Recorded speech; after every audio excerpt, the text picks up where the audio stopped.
Erev Tov, everybody. Welcome to another edition of our Monday night Mishle class. Tonight's shiur is sponsored by Dr. and Mrs. Charles and Amaria Botbol in memory of her mother, Mrs. Gitta Levi Bat Malka, Zichrona Livracha, a special lady that touched the hearts of many.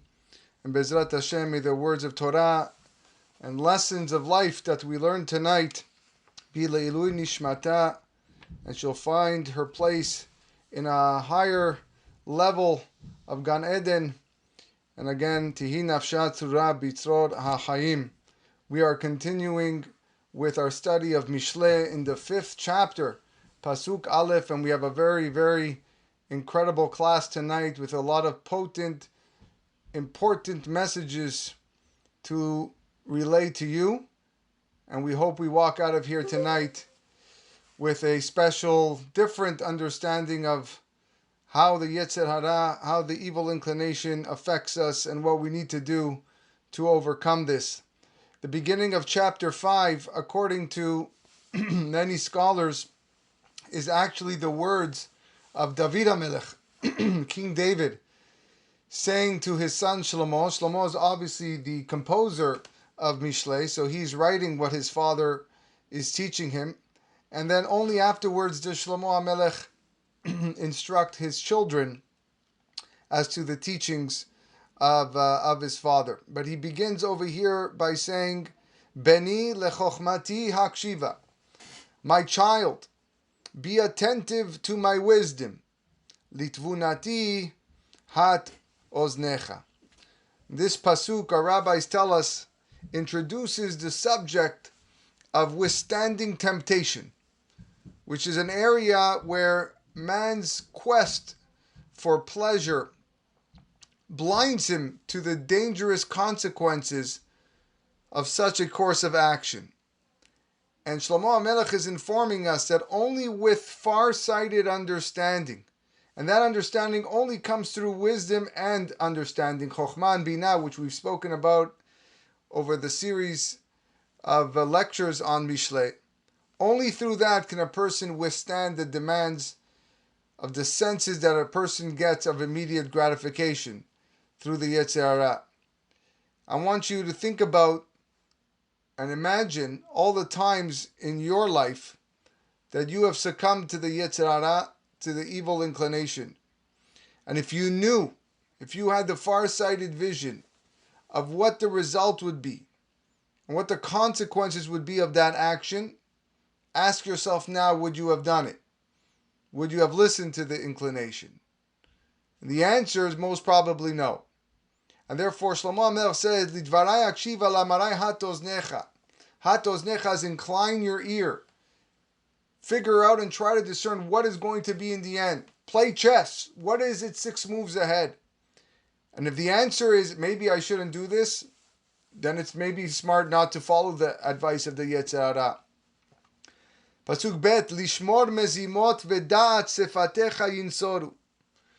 To heed wise designs and let your lips safeguard knowledge. Again, to be careful to keep thoughts of wisdom in your heart at all times. Because when you do that, you get to push off the Yetzer Hara, you get to push off the inclination.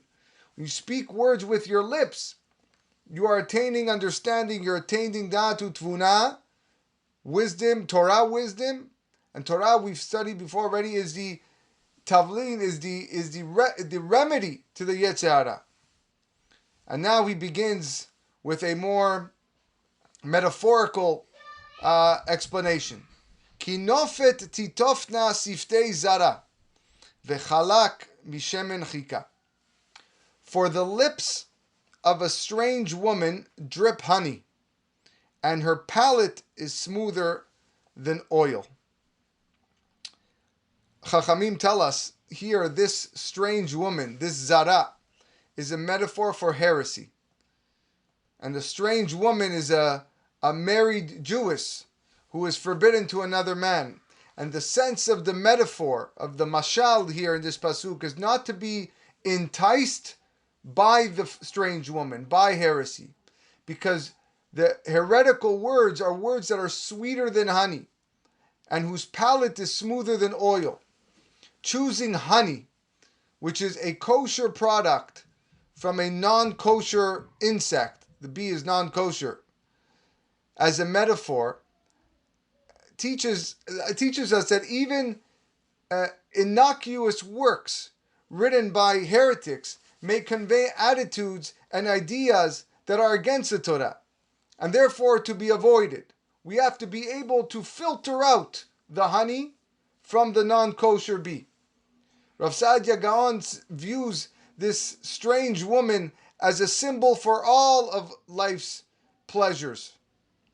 Vilna Gaon takes it one step deeper.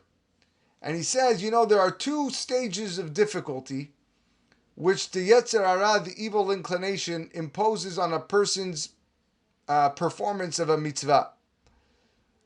On the one hand, the evil inclination tries to deter a person from performing the mitzvah before he does the mitzvah.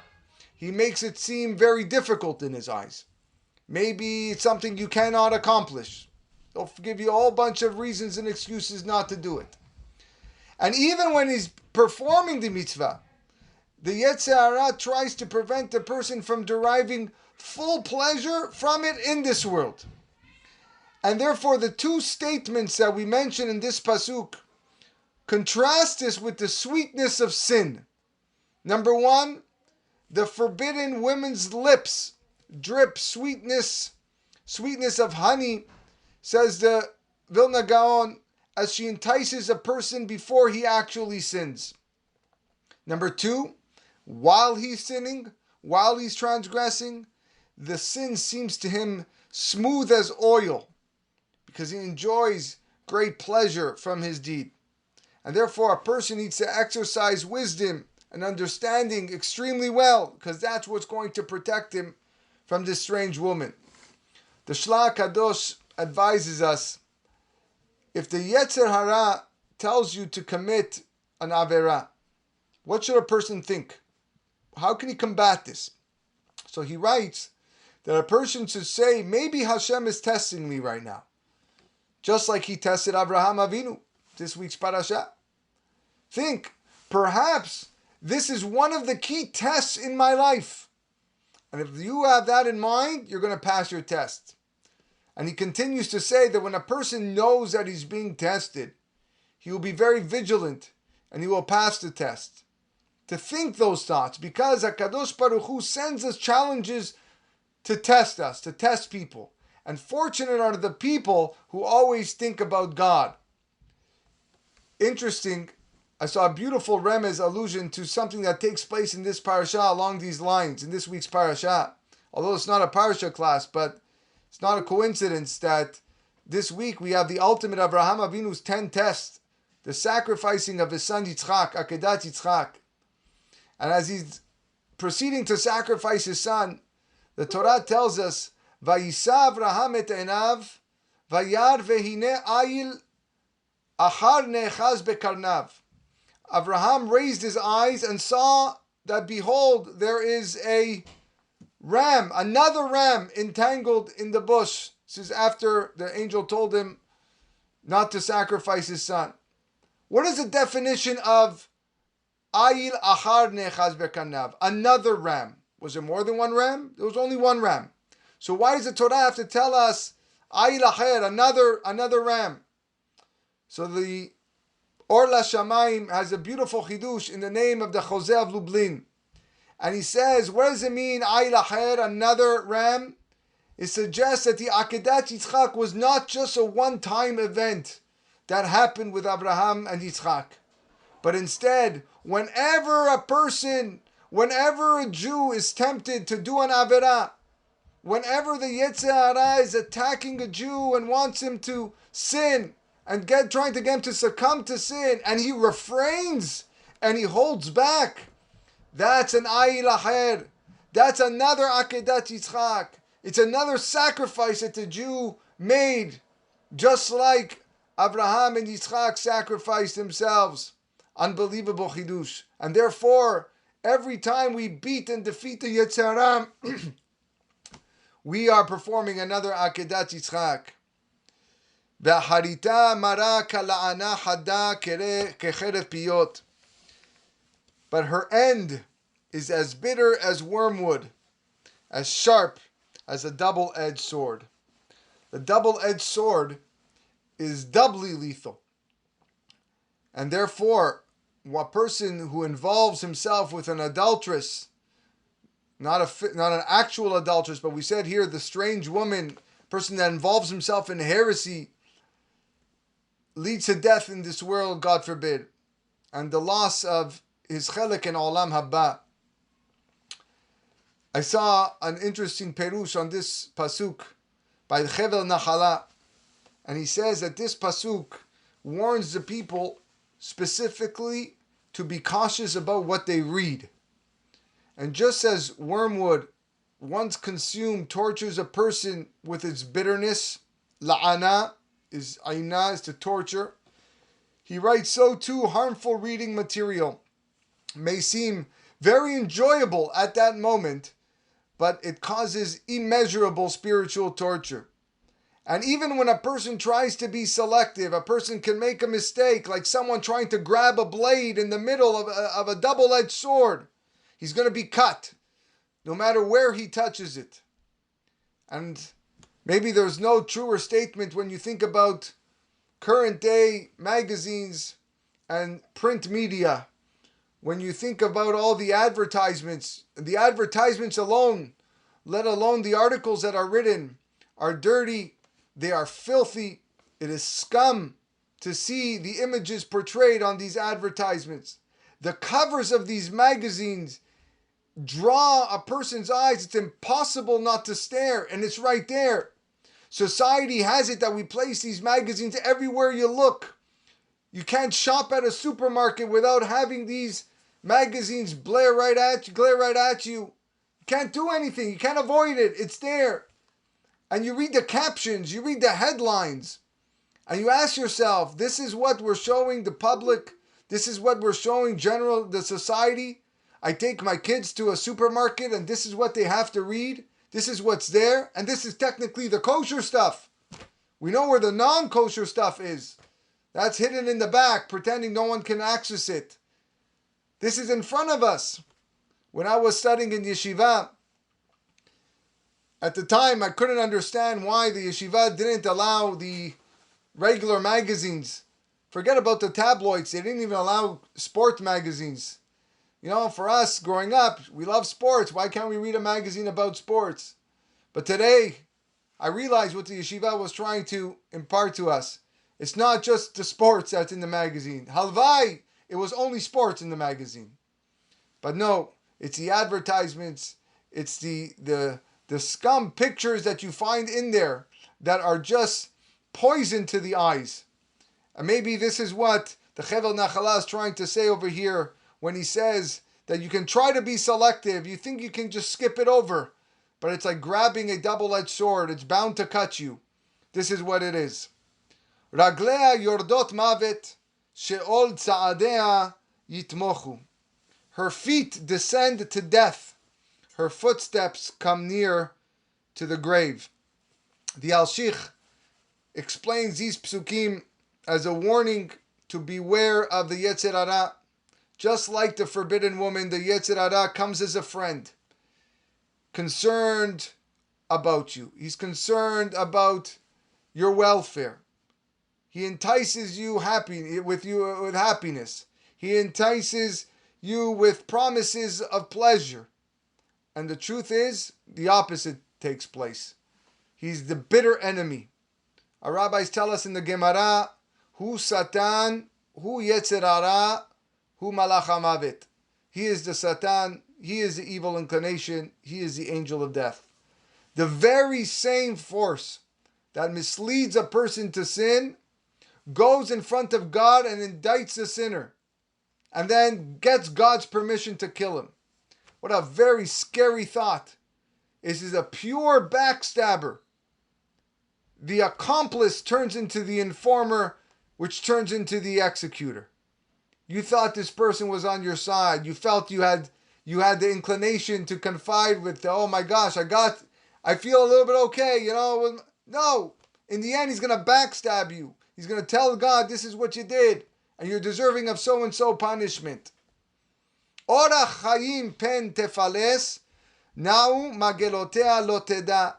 Lest you liken the path of life to hers, her courses wander astray, you cannot know.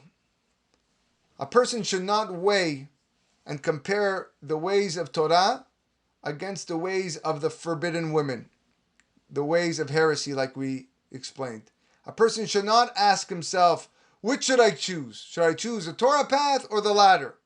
Because the course, the way of the adulteress, of this foreign woman, moves towards the grave.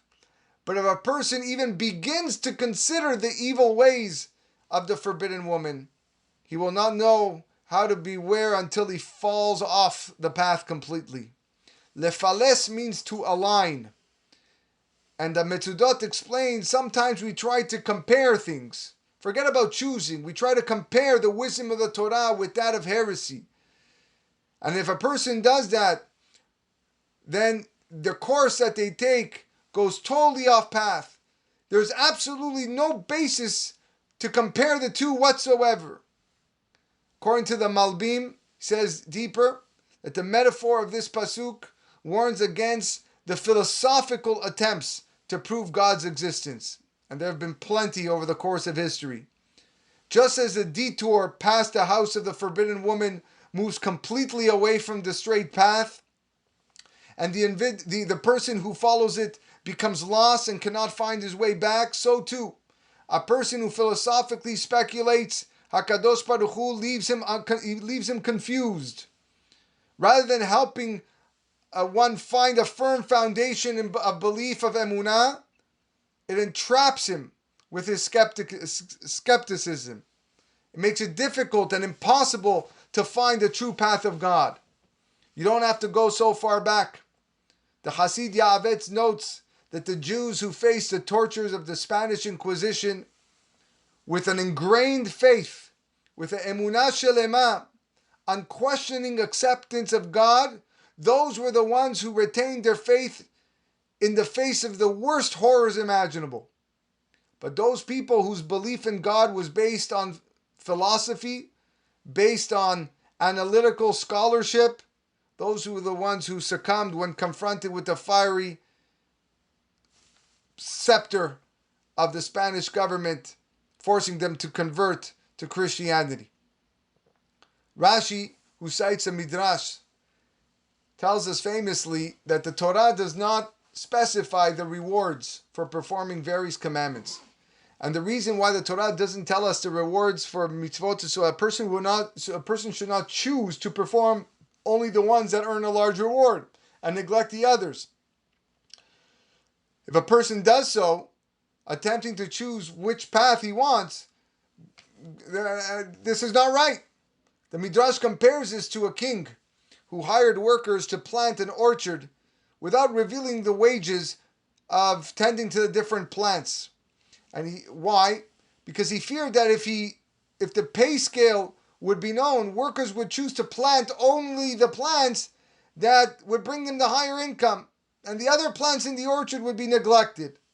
And so too, if the reward for the mitzvot was known, people might only do the ones that carried the great reward and neglect the others.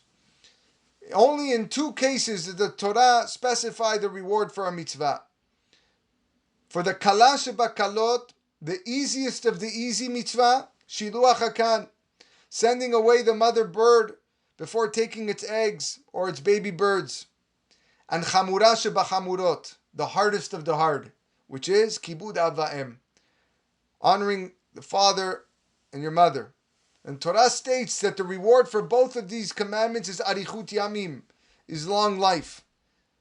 And therefore confirming that human intelligence is absolutely incapable of evaluating the importance of mitzvot.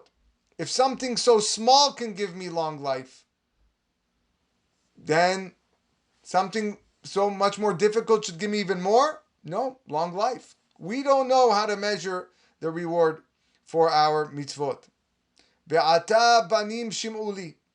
And now, my children, listen to me. Now Shlomo HaMelech, after repeating what his father taught him, he's now talking to us. And he says, before a person sins, he is so blinded by the pleasures with which the Yetzer Hara enticed him that he is impervious to rebuke. But so he says, my children, now that you've experienced the bitter consequences of sin, and you are receptive to musar, to rebuke, to reprimand, listen to me, and do not remain in your sinful ways. Al tasuru meimrefi, do not stray from the word of my mouth. Harchek me'alea darkecha, ve'al tikrav el petach bita. Distance your way from her, and do not come near the door of the house. Do not pass the forbidden woman. Do not pass heresy. Even if she's not home, avoid her house completely.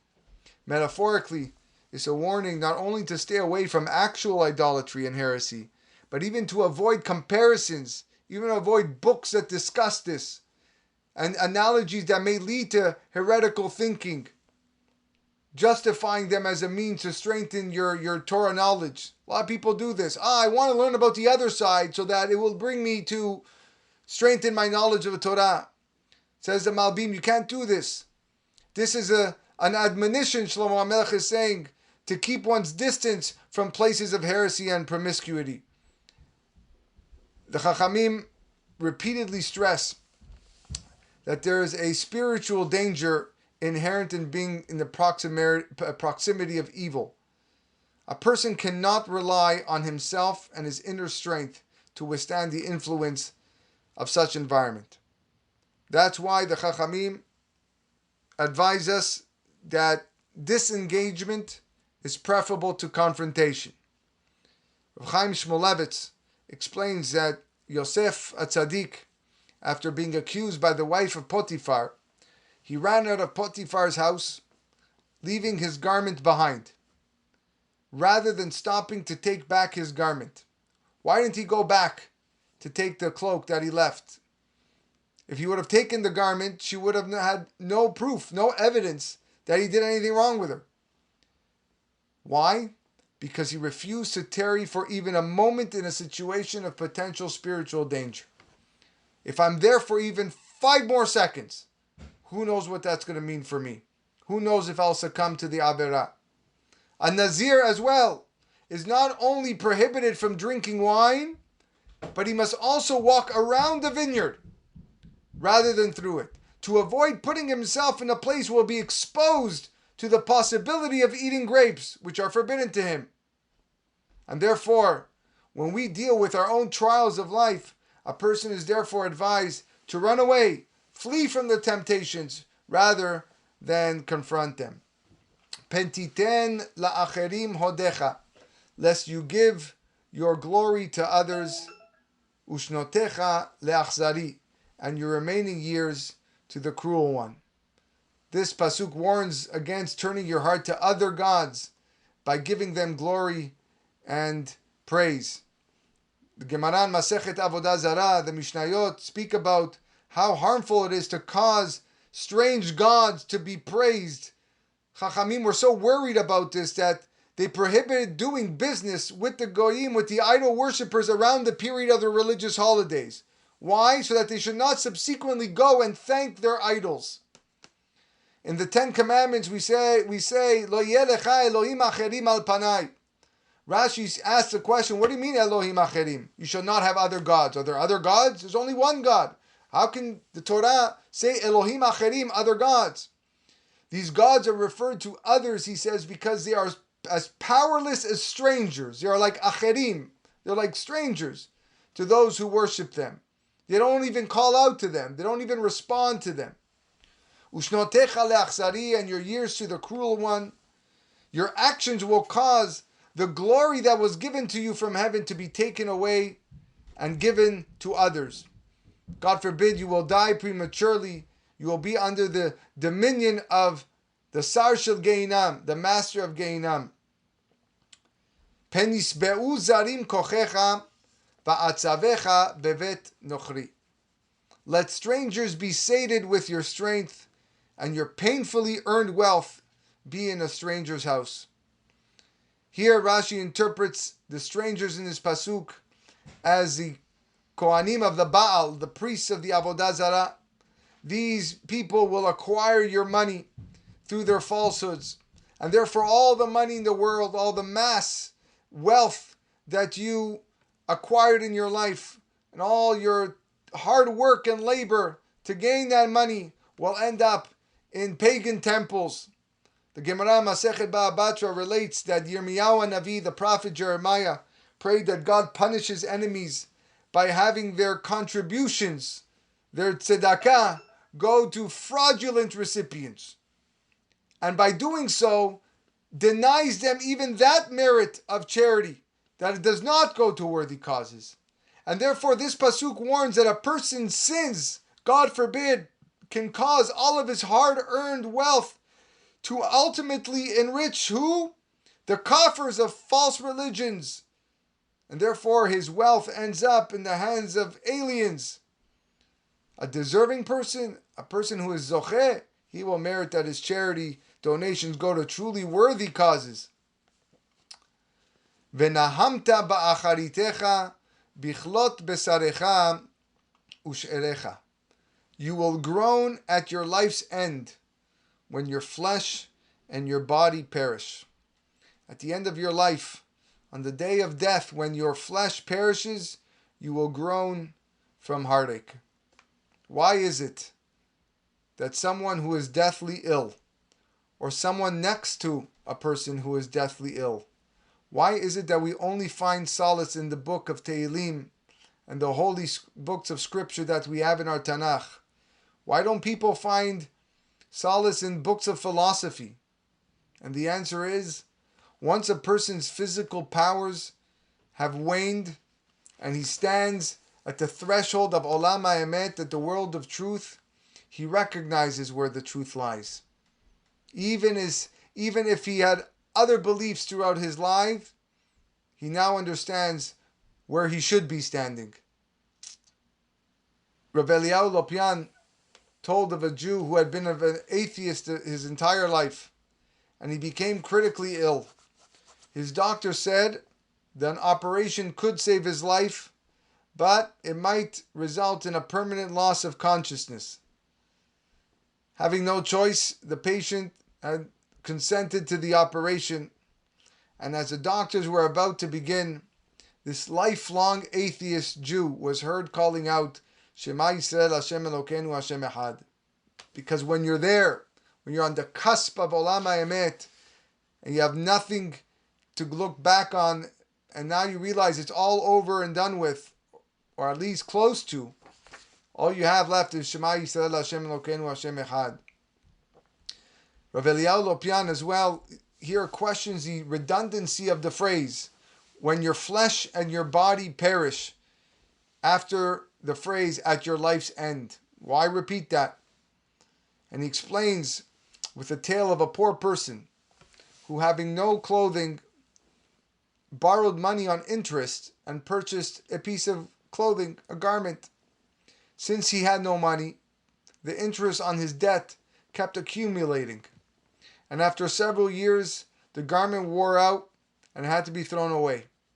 And now this poor person was left in a hopeless situation. He still had to repay the loan for the garment, but the clothing itself had ceased to exist.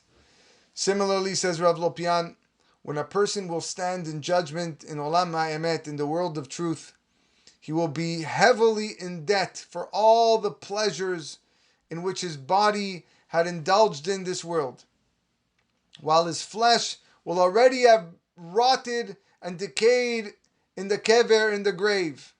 And then he will groan bitterly. He will bemoan the fact that he had not listened to the lessons of the Musar while he was still alive. I should have listened to my friend. I should have listened to my teacher. I should have listened to my parents. I should have listened to my rabbi. Oh, my rabbi told me I can't do that, but I still did it anyways. Because now he has to repay all the debts accrued by a body that has been consumed in the grave. The Dubno Magid explains why the sinner will express his regret by groaning. The Pasuk Shlomo HaMelech here said, Venahamta, rather than by screaming. Why not Vetza'akta? Why is he groaning rather than screaming? And the Dubno Magid compares this to a baker who stands in the market with a basket of beautiful delicacies to sell, croissant, danishes, bagels, rolls. He's got so much to sell. A passerby who wishes to amuse himself at the baker's expense asks him, how much do you want for the entire basket of goods, the entire basket of pastries and baked goods? When the baker answers, 2 coins, the scoffer offers to pay in full on one condition, that the baker eat every confection in the basket under the customer's watchful eye. The baker agrees to eat everything that he has while the scoffer is looking over. But just as he finishes the last of the danishes, the last of the cakes, the customer runs off, leaving the baker totally empty-handed. What does the baker do? The baker cannot scream in protest because he caused this loss for himself. He can only groan at his own foolishness. So too, whatever spiritual damage a person's soul suffered in this world, it's your own fault. And therefore, he will groan, bemoaning the damage he has inflicted on himself by his sins. Rabotai, after 120 years, when we reach Olam HaEmet, and we're in the heavenly court, waiting for the judgment of all judgments in front of Melech Malchei HaMelachim HaKadosh Baruch Hu, ask yourself the question, wouldn't you want to be clean of debt? Wouldn't you be ready to just soak in the eternal light of Shamayim, the eternal light of God, cashing in all of your good deeds and all of your mitzvot, so you can get a front row seat with all the greats of history? Why do you want to go in there with such debt? Why do you want to go in there at the point where you can't even scream because you realize you did it to yourself? Because you failed to listen to the directives of your teachers and your parents and your rabbis and your leaders. Because you thought you knew better. Because you thought you could open the magazine and avoid the pictures. Because you thought you had the internal power to avoid the Yetzer Hara, when indeed you were taught not even to cross its path. You have to avoid it. You have to avoid it completely. We thought we knew better. We think we know better, but we don't. Therefore, it's up to us to take it upon ourselves to say, I know what I want to become. I'm going to start thinking and looking farsightedly like we began this class. I want to know what the outcome's going to be. If I take this path, where's it going to get me? If I take this path, where's it going to get me? Start recognizing what you're capable of. And Bezrat Hashem, if a person does so, and he could do it, and he will do it, he will reach, after 120 years, a clean slate. And he can show, Hashem says, look, this is what I had, and I defeated it. I had attempt after attempt of the Yetzer Hara trying to get me. And what I did, I'm no different than Avraham Avinu. I'm no different than Yitzhak Avinu. Vayar ve'ine ayil achar nechaz bekarnav. And he saw there was another ram. Who's the other ram? That's each and every Jew that's able to overcome and not succumb to the evil inclination. And every time we do that, it's a Kiddush Hashem. Every time we do that, we pass the ultimate test. And that's going to show up on our record. All the merit, all the good deeds, all the mitzvot, and the wonderful action that we do in this world, in addition to all the times we defeated the Yetzer Hara. Thank you tonight for joining us. Bezrat Hashem, we will continue this next week, and we hear much more words of wisdom from Shlomo HaMelech on this topic and others as well. Wishing you all a wonderful night.